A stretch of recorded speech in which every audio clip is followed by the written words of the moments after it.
Other Utah Real Estate Law, Chapter 1. In this course, we will review several other laws which relate to the real estate industry.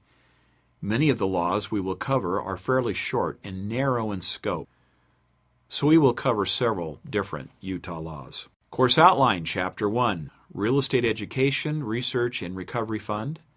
Chapter 2, Water Rights in Utah. Chapter 3, Utah Uniform Land Sales Practices Act, Timeshare and Camp Resort Act, Marketable Record Title Act, Utah Exemptions Act, Mechanics Liens. Course objectives. By the end of the course, you should be able to do the following. Explain the function of the Recovery Fund. Describe Utah's system of water law.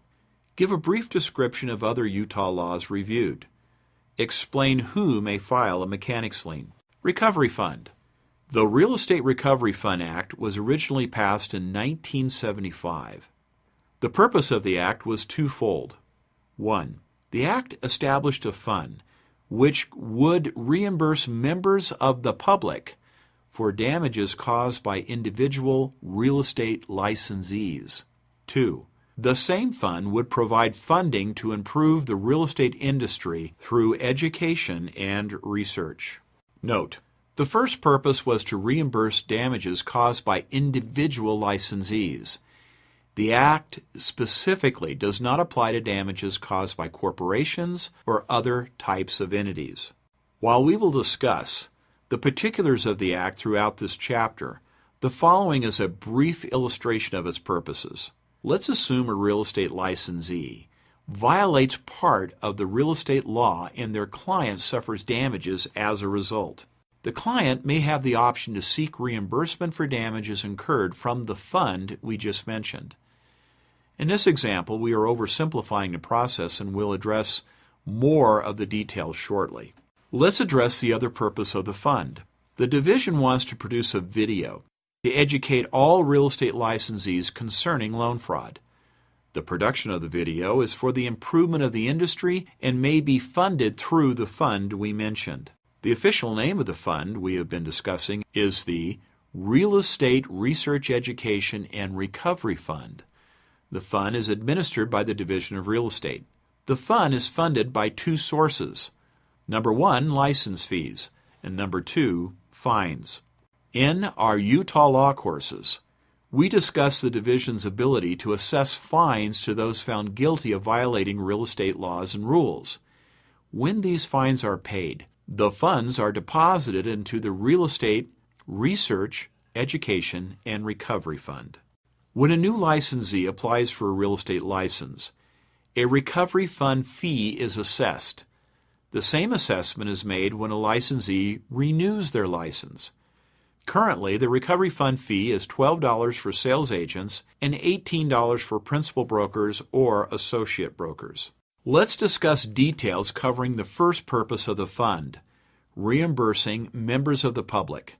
The statute specifies that it will only reimburse members of the public who suffer damages due to fraud, misrepresentation, or deceit on the part of a licensee.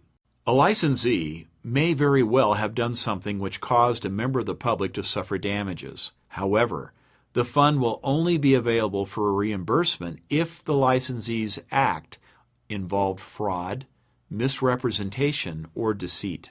Maximum payments. The fund will only pay up to $10,000 per transaction and up to $50,000 per licensee. What if both the buyer and the seller on a transaction attempt to recover money from the fund based on the actions of one of the agents involved in the transaction? Let's assume the buyer recovered first and recovered $8,000. The maximum the seller would be able to recover would be $2,000. Remember, the maximum the fund will pay per transaction is $10,000.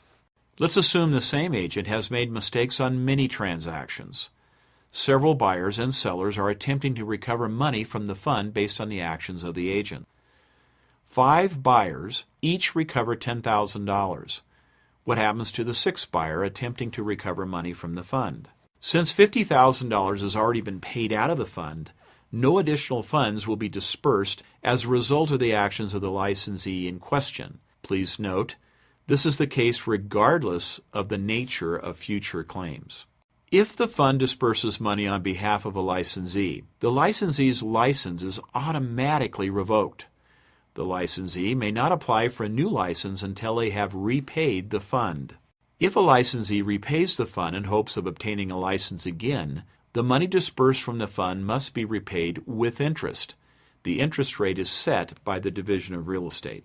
According to statute, the fund must have at least $100,000 set aside at the beginning of each fiscal year. Any funds in excess of the $100,000 which are set aside for satisfaction of claims may be used to fulfill the second purpose of the fund.